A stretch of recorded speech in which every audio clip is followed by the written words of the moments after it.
Looking to break into or advance your career in cybercrime and cybersecurity?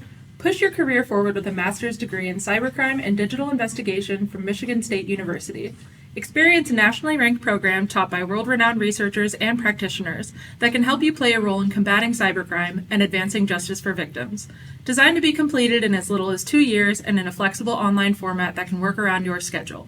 Visit cj.msu.edu to learn more. Welcome, everybody, to the Crossing the Firewall podcast. Thanks for all my packets for tuning in today. It's great to have you with us. I am here with my wonderful co-hosts. I'm Tom Holt. I'm a professor in the School of Criminal Justice at Michigan State University, and I'm the director for the Center for Cybercrime Investigation and Training. And my vivacious colleagues, as always, Rachel, take it away. Vivacious. I'm Dr. Rachel McNeely. I'm an assistant professor in the School of Criminal Justice and an associate with the Cyber Center.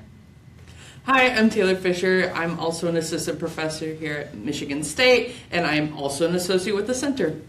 And we have a wonderful guest with us today who I think is going to bring some very, very interesting insights for us. We have with us Dr. Elisabeth Carter. She's an associate professor of criminology and a forensic linguist at the Department of Criminal Justice Science, Department of Criminology and Social Sciences at Kingston University, London. Thank you so much for being with us.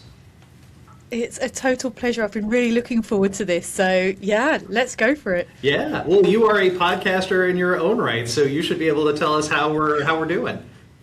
Yes, I'll be watching. Yes, I'm part of the Scam Secrets team. So over here in England with the BBC, we have a podcast. It's on Radio 4 and on podcast stations wherever you can find them.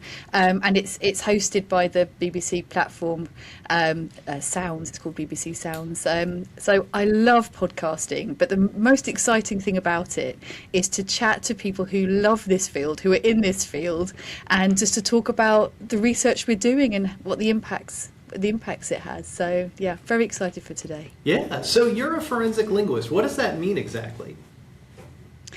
Well, yeah, it's a strange thing. So forensic linguistics has only been around for about 20 years, and it's the intersection of language and the law. Everywhere where there is that intersection, so it might be legal proceedings, it might be something like suicide notes, where there's written language and you want to know who has written that note, because of course in that particular case it might be that the deceased person hasn't taken that decision themselves and it's been taken by someone who has murdered them perhaps. So some of my forensic linguist colleagues look at that part of language and the law. I used to look at police interviews and truth and deception, but then I started thinking about fraud. And fraud is one of those crimes that only happens through language, through the misuse and the abuse of language. And I thought, if I can unpick the language that's used by these criminals, perhaps I could potentially reverse engineer it and make it easier for people to spot it and stop it. So essentially forensic linguistics is criminology but with linguistics attached to it, and I use lots of different linguistic techniques such as critical discourse analysis thrown in. So in criminological tradition, it's an absolute mishmash. So how did you wind up studying forensic language? What's the right way to put it? Language in forensic settings, forensic linguistics. Mm-hmm. Well, I started off actually as a linguist studying psycholinguistics at my home Essex University, and there I remained for the next 10 years, much to the amusement of my parents who had to pay all the tuition fees for me. But it came right in the end. I got a proper job. So psycholinguistics looks all about the brain and language acquisition for children. And I became very interested in traumatic brain injuries and what happens to your language acquisition. And sometimes your first language completely gets erased from your brain and you end up with your second language. Now, in Britain, we're not very good at second languages, so I would be probably left with very basic high school French or Spanish, but I wouldn't go beyond saying I am 12 really. So I thought this is such an interesting area. But then I started moving into looking at crimes and criminality and thinking, well, language, it can get harmed by injuries, but what if language is the tool that you actually use to harm someone else? What if that is the harm itself, the weapon? And that's when I started skirting into criminology, and I moved from the linguistics department at Essex to the sociology department, which housed all the criminologists. And it was midway through my PhD that the the discipline of forensic linguistics was born at Aston University in Birmingham, who I'm very close with. They do fantastic work there. That's Birmingham, UK. And then ever since then, I've been skirting that line between criminology and linguistics, and they just both are my equal true loves. What I think is particularly important with both of these disciplines is that there's so much there to learn and to expand the discipline as academics, but also there's so much scope to actually make a real difference to public protection as well, and also victim blaming and so on, to try and get to the core of some of the nasty stuff in society. So I have to imagine you do a lot of content analysis. So can you speak to kind of some of the methodologies? Because I'm sure it's a little different than what we're used to, but I'm really intrigued how you approach that. Well, for me, much like my disciplinary boundaries, they are completely mishmashed. So I use whatever methodology suits the data I've got and makes the most sense and can help me get the most out of it, the most understanding, and crucially as well, enable me to then present it to public audiences to try and help them to use those tools themselves. I started off using conversation analysis, using real audio of police interviews and transcribing them using the Jeffersonian transcription system, which is one of the most laborious systems of transcriptions, and I absolutely love it. It's very controversial, but I love it. It takes about 4 hours to transcribe an audio minute, so it takes a long time.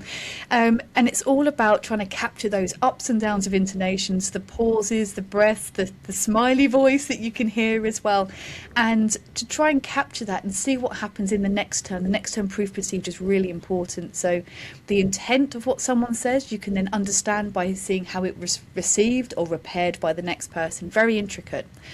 When I moved into looking at fraud, most of what I started analysing was not naturally occurring audio data. It was all written, WhatsApps, other messaging services, emails, even letters through the post.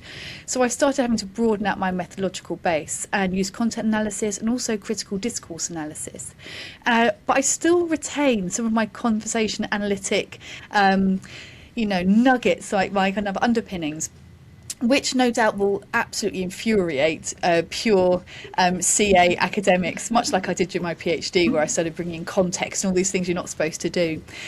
So it really is a combination of interactional methodologies, which I think really suits the form that the data comes in, because it might be very short form messages, it might be very long and intricate, but underlying there are so many nuances that you can tease out, not just from the words that were being said, but how they're presented. And of course, I start analysing emojis and things like that. What do they mean when you start putting love hearts and roses, and when you withdraw, when there's silence? So yeah, any interactional methodologies, I will absolutely apply it to the data. So when you started using those methods to look at fraud, was there anything that you weren't expecting or surprised you? Yes, that there is so much nuance, because as someone who's worked with audio data for years and years and years, to look at just text, I say just, as if it's not just text, is what I found out. And there is so much hidden and so much underlying. And I found that there were real similarities between the language use and abuse of language by perpetrators of fraud criminals, and the language use and abuse of domestic abusers and coercive controllers as well. So there was a real link between language, fraud and abuse, which, looking at the literature at that time, there was nothing there at all. It was all stop losing your money, stop giving away your money, don't be so silly. But actually, framed as a type of abuse, it changes everything.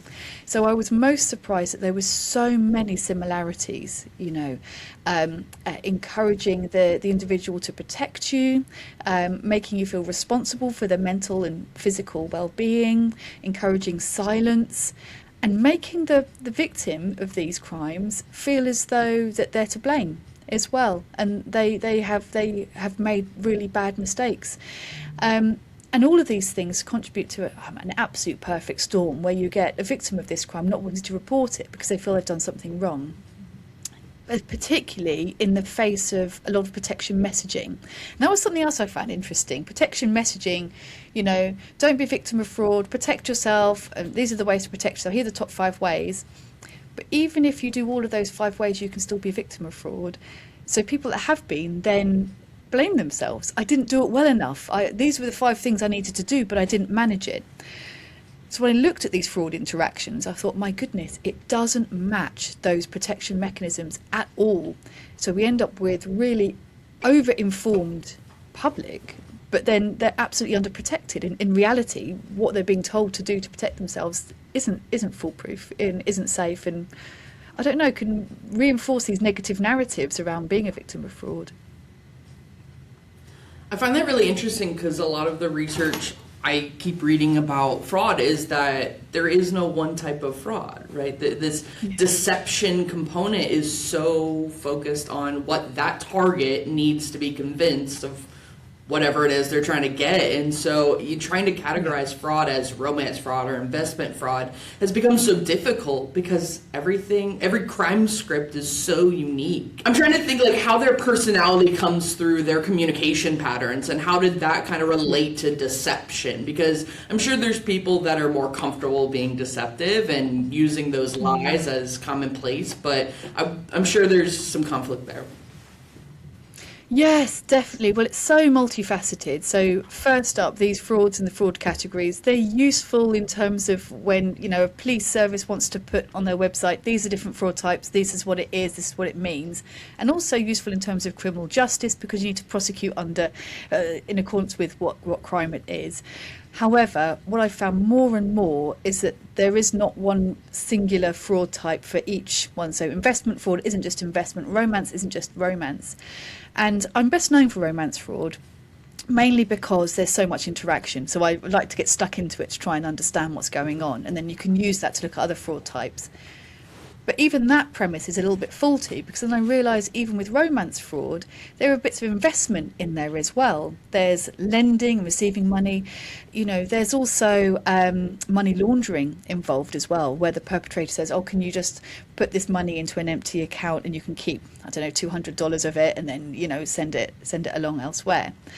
See how I'm international there? I said dollars rather than pounds. I hope that's appreciated. It completely put me off though. I was trying to appeal to your audience. Small things. You can keep that in, I don't mind. I'll take it out. But yes, it doesn't take much to put me off. But so, there's money laundering involved. We call it money muling in the UK as well, which I don't really agree with because, victims aren't animals and we try not to call them animals at any time. And there's also sextortion within romance as well, romance fraud. And the way they do it is that they harness the individual vulnerabilities and susceptibilities of victims. Now, I really want to be clear here, though. It's not as if it's particularly vulnerable people per se.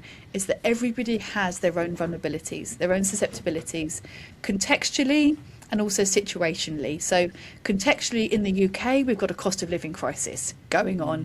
So money is really tight. You go to the supermarket and your money just doesn't go as far as it used to. You have to make some hard choices wherever you sit on the socioeconomic spectrum. So there's, and there's wider, contextual vulnerabilities as well in the US and other countries as well, of course, lots going on in the world. But situational vulnerabilities underlie all of those. So within, say, the cost of living crisis, you then have your own job insecurity, potentially.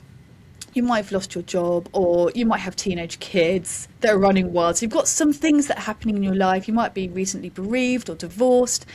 Now, those are what are termed very explicitly by these criminals as pain points, and they are used very specifically to squeeze, to make you feel like you're in a good relationship, the person knows you and understands and can help you as well. And it's all done incredibly subtly. So before you realise that this is a fraud, you've already had money stolen from you. With the contextual vulnerabilities within romance in particular, when we're talking about sextortion, these frauds oftentimes, not always, but oftentimes happen online. And intimacy, as a usually natural or normal part of a developing relationship in many cases, not all, but many, that happens online. So sending intimate messages, perhaps intimate pictures, it's not seen as odd or scary or risky as it would if you just sent these things to someone you don't know. But what happens with those is that they're stored by the perpetrator, and then when the victim realises that it's a fraud and cuts everything off, goes, well, actually, I've got 25 of your videos here. They actually count them to make it sound even more specific. And I'm going to send this to your mum, or whoever that they know very well is going to be the most painful to you, because you've told them all about your family situation, all about your home life and your loves and your fears, because it's a relationship. So this is why romance fraud is particularly pernicious and incredibly painful psychologically as well as financially, because they use all of that information that you would naturally normally share. And then there are so many layers of different frauds going on within it, and other crimes such as sextortion and extortion. It's incredibly hard to tease apart. And when it's reported, it's very hard for victims to report those separate crimes and crimes that aren't financially motivated, because in police systems, the financial harm is the most important and what you can prosecute on. In the UK, it's changed a little bit, and we start to see sentencing. I've sat in courts and seen judges sentencing, and they spend a long time explaining how the psychological harm increases the prison sentence. Absolutely brilliant. We need more of that. So in summary, it's all about those contextual and these kind of situational vulnerabilities. And frauds, although they have these broad terms, these broad names, they are so intermingled, and it's all about those perpetrators harnessing what they're getting back from the victims. Hard thing to know, though, because as a victim you think, well, I gave them the information that they then used to then harm me. But it's important to know that it isn't the victim's fault at all. These are normal interactions, and if you were to stop and go, hang on, are you real? You would feel absolutely insane, because it feels as real as anything. Can I ask just a follow-up on that? Because money muling is something we're getting interested in here as a group and are doing some publishing on. But I've not seen really anything about that money muling angle of romance fraud in particular. And I don't know if you've looked at this topic in depth, but is there a specific set of persuasive language that's used in order to get someone to say, sure, I'll take 500 and keep 200 for myself and wire it on? How do they get victims to comply with that kind of request that may seem contradictory to the average way in which we engage in even financial transactions between romantic partners? That is such a great question, Tom. And the hard thing is that it's built within the context of the romance. So not only does it not seem scary or risky, but it makes it seem less scary and less risky, because the perpetrator is saying, do you know, I do need to move some money. I need a little bit from you, but I tell you what, to lower the risk for you, how about you take some of this money for yourself as a thank you, and then I'll reimburse you the rest of it later. So the victim thinks, oh, right, okay, so you're already giving me money, you're already letting me have some of it. So you obviously have money, you're not someone that needs mine. And so that it's framed as something that's, you're not just giving all your money to someone you don't know, you're actually entering into quite a reasonable and financially beneficial situation that's been engineered by someone that you love. And it's often seen as, well, you know, since you're my partner, since I love you, I'm going to do this for you, rather than, can you do this thing? It's criminal. So it's actually seen as more beneficial and less risky than asking for money outright in these situations. And of course, later on, when the relationship begins to unravel and the victim realizes it's not a romantic relationship at all, it's a criminal relationship, the perpetrator then says, well, actually, you are now complicit in criminal activity. So if you report me, you're going to be in the prison cell next to me. So then they use that as a way of silencing the victim as well. Knowing all of this, I'm constantly struck by how much people very publicly share online about themselves and those various pain points, right? Their challenges that they're encountering. And obviously the motivation is very wholesome. They want to connect with other people about it. But I can't help but think how big of a vector for risk that is. And I think that part of it is people say, well, who am I? Why would anyone target me for my money? they think they might be exempt from it. But I think it's also a lack of awareness as well. Yeah, I mean, you've hit the nail on the head there, Rachel. People don't think that they're going to be a risk of fraud. They don't think they're exciting enough or wealthy enough to be targeted. But you don't have to be either of those things. I've worked on fraud cases where victims have signed over the rights to their home because they don't have any more money to give. Yeah, it's I just extraordinary. had a completely involuntary reaction to that. That's Devastating. terrifying. I love that. Can we have that as a trailer for this podcast? Me saying that and Rachel's mouth just JJ would do it. that was brilliant. That was brilliant. And the great thing is you can insert anything coming out of my mouth. I can say anything. We can make it into a meme, can't we? Come Exactly. on. It's power language. Wow, though. Wow. Yeah. No, it's extraordinary. And, I always say it's financial and psychological harm, that is true. The depth of the psychological harm is extraordinary, but so is the financial harm as well. So you don't have to be wealthy to be a target, and you don't have to be, traditionally vulnerable. I say with a capital V, with a big V. You can just be anyone to be a victim of fraud. You just have to, with romance fraud, you just have to be a human that's looking for some kind of connection, and that's all of us. Okay, so it can also be relationship fraud as well. Details online, that's it. Yes, so people don't think that they're interesting enough or wealthy enough to be a victim of fraud, and they put details out there thinking that it's safe, and they're sharing information. The problem is with digital natives and those of us that aren't digital natives but have grown up both with kind of analog and digital lives, is that we haven't quite grasped the idea that putting the information out there, although it might give us a bit of a dopamine hit and allows our family and friends to know what we're doing, we can share pictures of our kids and be proud of that, is that we are actually the data. We are the product. So all these organisations, all these platforms, social media platforms, we are feeding them information that they then use for their own ends, to get rich or to share information. So we're actually the product. And thinking about that, I think if people spend more time thinking about that, they'd be much more reticent to put out information about themselves and their families. It's very difficult though, because it's something that's completely normalised. I mean, during the pandemic, the COVID pandemic, I don't know what it was like where you are, but I know in London, when we finally started being able to go out to restaurants and so on, you could only sit outside. And you'd go to a pub and you sit outside and you'd scan the QR code and you'd enter in your date of birth, all your information, if you're going to buy a beer or something like that, because you have to be over 18 here. So of course you put in your date of birth, you put in your email address. These are hugely valuable pieces of information that you just put into the ether because you want to have, a glass of wine, But that's one of the kind of small v vulnerabilities where the normalization of giving information and giving your data overrides the part of your brain that goes, hang on, wait, I don't think so. I have actually become one of those people that when I go into a shop and they say, do you want a receipt? And I say, yes, please. And they say, oh, what's your email address? I'll email it to you. I say, no, thank you. I don't want to give you my email address. But they're, oh, but we're saving paper. I'm like, I know you're saving paper. However, that is really valuable personal information of mine. And they look at me as if I've got two heads.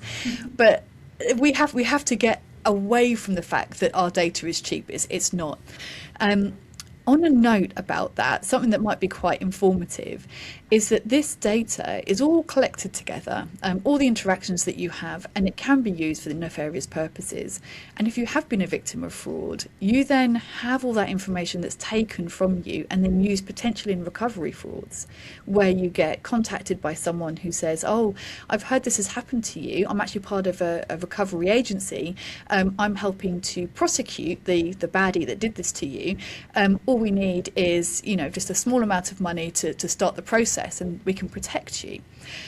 Or they know that you've got a child who has individual special needs potentially, and they might try and sell you some products that would be really useful, or bereavement or whatever. So those warning signs that we have when someone calls out of the blue are completely dulled because it's at the right time, it's in the right context, it addresses our own individual situation. So data is really, really important to keep to yourself, or at the very least, to recognise that people have it and they will use it to make themselves look real. A short example is when the bank phones and they say, oh, I've got your name, it's Elisabeth Carter, is that right? Yes, that's right. And you live at this address? Yes, that's right. So you're just confirming. Just is a very useful word here, it minimises things. Just confirm this. Now, if that were me, and I didn't know anything about this, or not as much as I do, I would feel relieved and I'd feel like it wasn't that risky, because I'm not giving out any personal information. I'm just confirming what they already know. So you get into this kind of yes response. Yes, I live here. Yes, I bank there. Yes, that's my phone number and my name and so on. And they say, oh, can you just confirm this? So this is when they start getting information from you. But you feel so safe at that point because they know everything about you. So of course they must be your bank, that you start giving them very valuable information, like the information from your bank card, for example, or something about your bank account. So if you remember that anyone could have this kind of information on you, they don't have to be specialist or from an organisation like the bank or the police, that would really help. It would really protect you. In the UK, we have a phone number that we can use. You guys don't have it, but maybe in the future. But we have phone number 159, and if you hang up, wait a while, use a different phone and dial 159, it takes you through to your bank, your own bank, really safely. Yeah. And that's so good because it means that you don't have to worry. Your bank's phoning you, doesn't matter, hang up on them. and they're happy that you hang up because you're protecting themselves. So that might be something to to get into practice. Yeah, We'll call the White House, see what we can get on it. yeah, get that done. It's there's nothing else happening. It's fine. Right. Well, you were talking about like building rapport. It made me think of a paper that was in the context of like sexual predators online and how quick they were to bring up sex with minors. And so it made me think kind of a twofold question, really. The platform that they're communicating with people has to play a role in building that rapport and building that trust because, you know, we trust certain platforms over others. But then my thought extended to, you know, from that paper, there was only about 1.5 to 2 minutes before they brought up sex with these kids. And so I'm wondering in these contexts, when they're building rapport, how quick are they to bring up money? Are they, you know, waiting a couple days? Are they waiting a couple minutes? Like, how far does that rapport have to go before they act on it? Great questions there. Well, the first one about the platform. Now, this is where I go back to my conversation analytic roots. So just like telephone calls, when the phone rings, that's the first turn. The first turn doesn't happen when someone speaks. So it's a call to action. So it rings, you pick up. Now, if you take this onto the digital sphere, the first turn in that interaction is that platform. Okay, so you are going onto that platform. So that's your intent, whether it's Scrabble or gaming, you can tell what I do in my spare time, online, or if you're going onto a dating website, that platform is the first turn. And if it's a legitimate platform that you recognise and it has got a big name and you know it's got a great reputation, that already does a lot of that credibility and legitimacy for the criminal because they're on that platform. So that's really important. It's not one of those kind of so-called out of the blue kind of cold call someone on your digital doorstep, so to speak. So that's incredibly important. In terms of timelines, now it has to feel right. In terms of time. Now, this is when I can mention a book I wrote. It's free to access, and it's called The Language of Romance Crimes. And it's available online, a digital copy, or freely available via Cambridge University Press. And that really takes you through, using these interactional methodologies, it takes you through from the very first time with which the victim goes onto the dating website, meets this person, and then take them through all that grooming and manipulation and building rapport. And then how it changes then from that romantic, so from romance kind of like more to the financial parts. Now it's those changes of gears where it's the most risky for these criminals because that's when they could be exposed. So moving from rapport to talking about sex or anything intimate, and moving from rapport to talking about vulnerabilities or asking for money, all of those things are incredibly difficult points for those perpetrators. And I've just written a UN guidance, which I'll mention later, around effective fraud communications, and that shows I've written here about the fraud chain, and every point in the fraud chain, what organisations can do to help disrupt these criminals. In terms of timelines, it's very variable. So it can be extremely quick, so a matter of days, or it could be months and months and months. You could have a 3-month, relationship, and around the 3-month mark, then have the perpetrator mention something about money. But interestingly, and this is why it's never represented in the media correctly, it's a long-term thing. So they'll do something that I've termed the setup and drip feed. I'll send you all the papers for this. They're all freely available.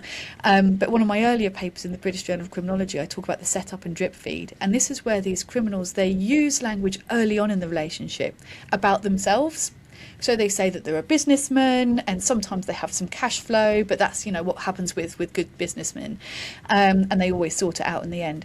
They're not asking for money, they're not asking for anything from the victim, but they are just putting that little marker there as fact that they then later rely on months down the line. So it doesn't seem out of the blue. So they sow those seeds really early on. So sowing the seeds happens very early, usually surrounded by some kind of narrative of vulnerability that's kind of crept in. So they're very capable to start with, then they show some vulnerabilities. The victim then, it draws a protective response, and also it engenders this whole secrecy around it as well, because if someone's revealed to you some vulnerability about themselves, you're not going to go and blab to other people, because you feel like you're being like you're against the relationship there, you're being a horrible person. So there's this kind of encoded secrecy in there that's also not risky. But the actual request for money, which can come in all sorts of different forms and not requests at all, but that moment before the victim then sends that money, it can be months, absolutely months. So this idea, this messaging that if someone asks for money out of the blue, don't trust it. It's not out the blue. It's within a loving relationship, with all of these normative ideals about marriedness, like being married and being in a proper couple. And actually, even further than that, it's encoded in trust as well. So if you say, no, I won't send the money, it's kind of, you're not going with what you would expect in a loving relationship, and suddenly you're being untrustworthy. So you can see how it's all kind of, intermingled. Very difficult to see, which leads me to one of my main points of trying to protect yourself from this kind of thing, which is to talk to someone outside of this relationship. Actually talk to someone and say, this is happening, it's a great relationship, da da da da da. Talk to someone if you're worried, talk to someone if you're not, especially talk to someone if you're not worried, because that means you might be being groomed and not realising it. It's an interesting parallel. I keep thinking about how we've shifted gears with kids of teaching them stranger danger. If someone comes up to you on the street, don't talk to them. And we tell people, you get a text message out of the blue asking for money, don't touch it. But yet the real risk is coming from the people that have established these relationships and that you've built that trust with. And so, unfortunately, I tied it to, child abuse, but there's that parallel of they're not being taught not to be weary of those people. Oh, Taylor, you have absolutely hit the nail on the head there, because there is that extreme, but that parallel is so true. So we are so wary of the criminal other, the, physical or metaphorical hooded stranger in the alleyway, but actually statistics show that you are much more likely to be a victim of those that you have a relationship with, that you have some kind, there's an acquaintance to you, both in terms of sexual assault and rape, but also in terms of fraud as well. It's someone that you truly believe that you have a relationship with, and because we're all on our guard for, strange interactions. But it's that, if we talk about phishing or spear phishing, for example, it's that email from the CEO of your organisation, or here, it would be, the head honcho at the university, or someone at the head of the union saying, oh, can you quickly do this? It's disguised in familiar relationships. So we're not designed as humans to be able to spot those things. We're similarity-seeking machines. We're there to see familiar patterns and join the dots in our brains. So those messaging around stranger danger they actually cause people to be really underprotected from the real dangers. And on the flip side of that as well, an additional harm is that you then start to blame victims of fraud, thinking, well, didn't you see it? They were asking for money, you don't know them. So you're more likely to be a victim of fraud and be underprotected, but also you're more likely to blame victims and blame yourself if you are a victim of fraud as well. This is a question that you're probably tired of getting, or maybe you've not gotten it, but I assume you have. How does AI change the nature of the conversation between the victim and the offender? Because historically, we assume a lot of offenders are in Africa or in other parts of the world from where the individual victim resides, so there are some linguistic cues that maybe people can pick up on. But how is AI potentially transforming the nature of the conversation and some of the linguistic cues that you might be looking for, or that victims might have to be aware of? Hugely, AI has and is absolutely transforming the landscape in terms of the language of fraud and fraud victimhood. At the moment, they are not quite in the spot where it's undetectable in many cases. So the smoothness of language, the kind of the AI tone, it is detectable. And I don't know about you all, but I see it in students' assignments all the time. And I don't know, that's definitely AI. I can't quite say how I know, but I just know. I can. This is not you. Yeah, we see it so often, and it's hard to then pull them up on it because you can't quite say, well, it's this. It's just a sense. So as humans, we get the sense of natural language and artificial language, or a language that's been used in an artificial way to construct these interactions. It will get harder to recognise. Something that's quite interesting, the language that is non-native or has lots of errors in it, quite often has been seen as fraudulent or coming from individuals pretending to be others. But actually what I've seen quite often now is criminals saying, well, my language isn't very good, I'm very sorry about that. So they're using that as a vulnerability.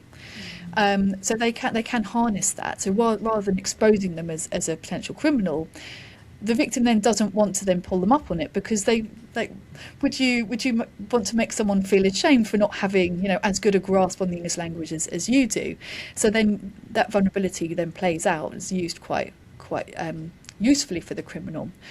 In terms of AI, what we will find is that there'll be lots less work behind the scenes in these kind of fraud compounds, these fraud factories, in making and designing scripts. And saying, okay, this script worked for this type of person, so let's try and use it on the other type of person. That will just become automated. So there'll be many less, person hours used for creating scripts to defraud, and it'll be much easier for them to create scripts that are effective because they'll just feed it into AI tools to be able to say, okay, well, these are the vulnerabilities. This is what's worked before. What do you suggest?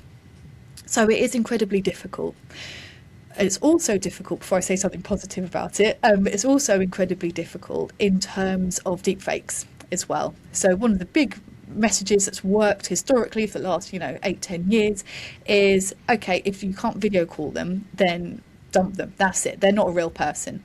Now you can speak to them, and they can turn all the way around. You can see the 360. They can do all the things. You can get them to wave their hands about, all the things that were very difficult to do before. The technology has evolved enough for it to be incredibly compelling. And as I was saying, our brains are similarity-seeking machines. We see what we want to see. That we see what proves what we think in our brains already. So it's very difficult to see the problem. Then there are very few that are incredibly good. It would be amazing actually today if I was actually a deep fake and it was actually someone else. That'd be great to do the big reveal at this moment and go, see, for a future one, for sure. It is actually me. They all say that. So it's very difficult. That the technology is there and it's only getting better. So very, very difficult. The messaging for protection remains the same as far as I'm concerned, because it's all about how your body feels. Is your heart beating faster? Do you feel like you're ashamed or you can't speak to someone else? Are you sweating a little bit? Do you feel like you have to act quickly? Now, all of those are all about you. They're not about, is someone demanding money? Does someone seem fake? Because they can change that. They can attend to that. They can get rid of all those worries, but they can't hack into your own bodily responses. Excitement and fear feel very similar in our bodies, but that instinct that we don't want to tell someone, that's rooted, embedded in shame, internalized shame. And that's something they can't get rid of, they can't hack into. So we need to just really make sure people check in with themselves and read their own bodily cues, no matter what someone else is saying to them. And also in terms of AI as well, these platforms have the ability, most don't use it, but they have the ability to screen out these bad actors. You know, those with the IP addresses that come up again and again and again, or the same profile photos, the same combination of words in their profile, or when they're messaging on the platform. They are not very inventive in terms of changing what they say to different people. They tend to reuse these things all over again. And this will get even easier with AI, because AI can quite often recognize AI as well. So that will get easier and easier. So there will be particular patterns, you know, like the like rhetoric, like the rule of three. AI loves the rule of three, and it's very dramatic. You know, it's maybe that's why we can see it in our students' assignments. They never naturally give three examples, so yeah. It's not this, it's that. It's very persuasive. Yes. So AI is a massive issue. It will change everything, but underlying it, we are still human, and it cannot change that, and it cannot change our responses. So we have to keep hold of that. this is kind of a larger question than just forensics, but have you seen any indication that AI is changing the way we communicate and the language that we use? Yes, I am, but not in terms of when we write it, just writing. What I do see is a lot of AI assisted writing. So a first draft and then send it through, I don't know, whatever you use, ChatGPT or whatever, and then change it as well. So, but you will still get those patterns peeking through. And it does change things. There's a lot more recognition of the other person, for example. So thank you for this. I can see that you're trying to say that. It's a bit like I've done quite a bit of work in terms of hostage and crisis negotiations. So I've been on a few courses because I think it's amazing parallels between that and persuasive language, using language for good rather than for bad. And acknowledging somebody else first and taking the time to do that is not very natural for humans at all. It's all about us and our values and how we interpret and filter what other people say through those values. But with AI, it's not, because AI doesn't have any values. It's just AI. So there's a lot more about the other person. I mean, which is good, essentially, because we should all try and understand the other person and stand in their shoes and so on. But I can see that much more with AI, and I think that is a benefit of it. What I don't like is that I think the more that people use it, the less that they are willing to use their own brains and their own reasoning to be able to put things together. And that reliance, I think, is really dangerous, because we need to have that processing and we need to have that critical stance if we're going to protect ourselves from fraud, for example. Mm-hmm. So normally we wrap up by asking our guest what you think the most important piece to take away is. But I have a question to kind of prompt this part, because it's a topic that's come up in our law enforcement training, where we've had officers come to us and ask about cases or victims that have come to them, families of victims, and even the officers' own families. So specifically, it's how to help someone that you suspect is currently a victim of a romance fraud. How do you break through the cognitive dissonance there and reach them without making them feel ashamed and retract even further? Oh, well, I mean, this is the question, isn't it? This is the number one question. There are things you can do, and in fact, I'm going to reference another publication. I'm afraid it's still free to access. Everything's free, and I wrote it with one of our police forces here called Thames Valley Police. and it's used now nationally across all the British police forces, and available for free across across the globe, so across the pond as well, as we say over here. It's and I'll send the link to it as well. But it has been credited as being the quote light bulb moment unquote for victims of romance fraud, and without being too kind of smooshy about it, it's one of the proudest moments of my career when I got that email saying this has been the light bulb moment. This victim has had 3 police visits, door knocks, and absolutely adamant there's nothing wrong, was then handed this leaflet and then realised actually this is a fraud and stopped that communication. Wow. So it is now used by the police nationally up and down the UK and in other countries too, to accompany police officers and other information, you know, that they have, questionnaires and so on. Because what it does is that it sets out a variety of scenarios, and these aren't case studies and this happened to this person, you know, feel sad for them, but these are the types of language that's used. These are the types of ways that you might feel in response to it. This is why you might not think it's a fraud, but actually it is. And crucially, this is what you can do to check yourself. Now, in terms of psychological safety, it's really important when you're going to someone saying you're a victim of a crime that you don't do it like that. You say, oh, you know, I've seen something similar. It could be that this isn't quite right. How about we check it out together?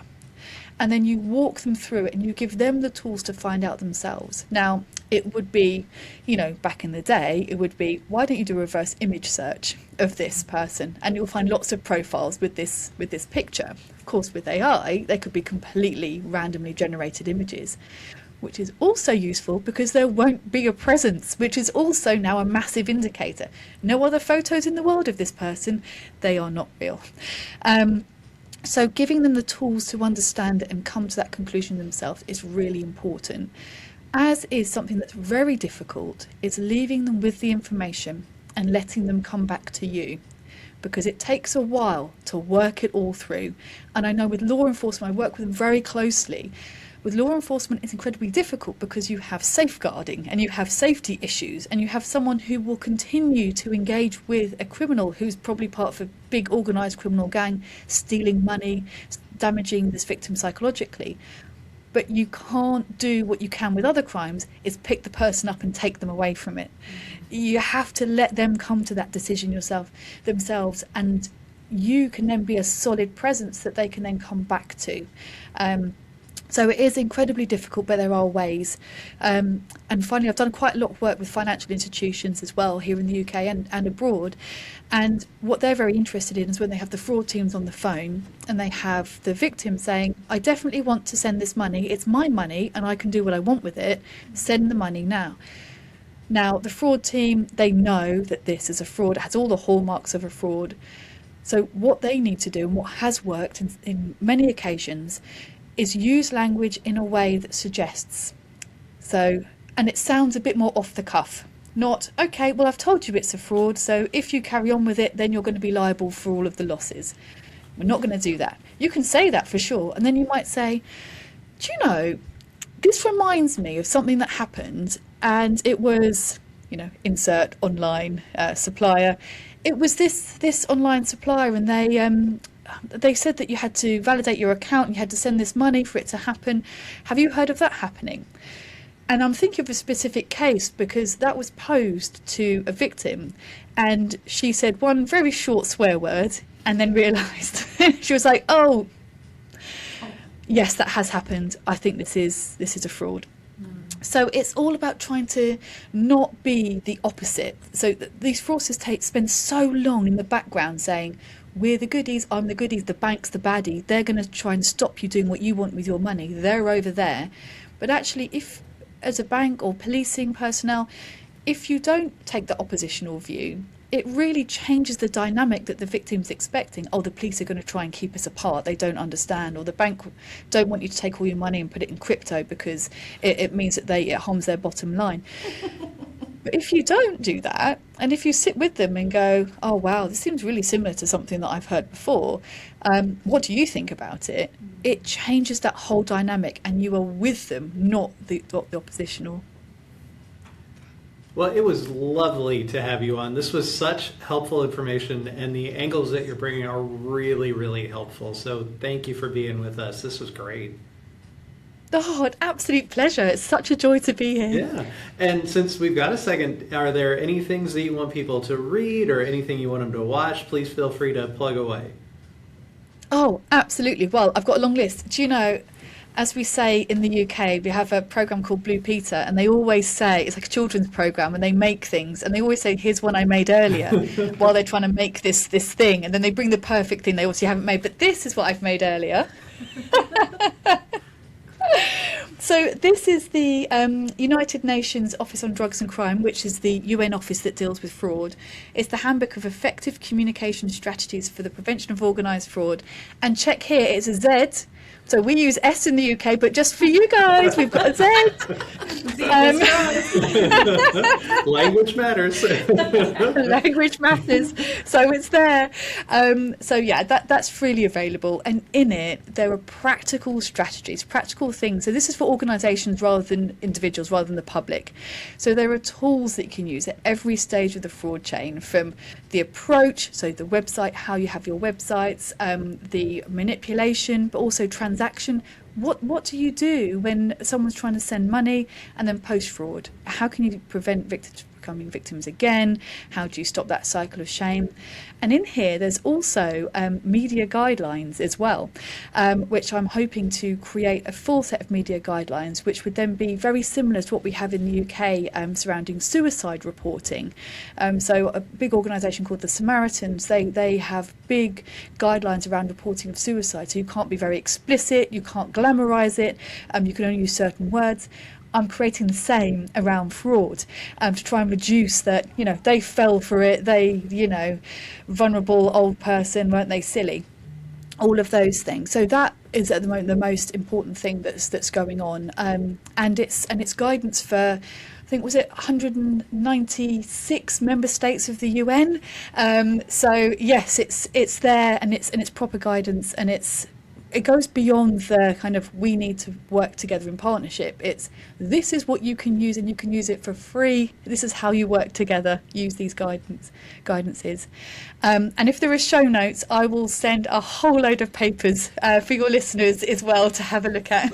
Excellent. That is so great. Well, thank you so much for being with us. We really appreciate it. Oh, it's a pleasure. Yeah. Well, thank you all for joining us, and we look forward to having you with us the next time we cross the firewall. Thanks for listening to the Crossing the Firewall podcast. This is a production of the Center for Cybercrime Investigation and Training in the School of Criminal Justice at Michigan State University, produced by J.J. Thomas. The thoughts and opinions expressed are those of the hosts and the guests and do not necessarily reflect those of the university. If you have a comment or a question about the show, please email us at crossingthefirewall@gmail.com. Also, make sure that you follow us on Instagram and LinkedIn for more information. And if you're enjoying us on your favorite podcast app, please make sure that you like the show and leave us a review so that way everybody knows what we're up to. And if you're listening in on YouTube, make sure that you like us and subscribe so that way you're staying up to date on everything that is crossing the firewall.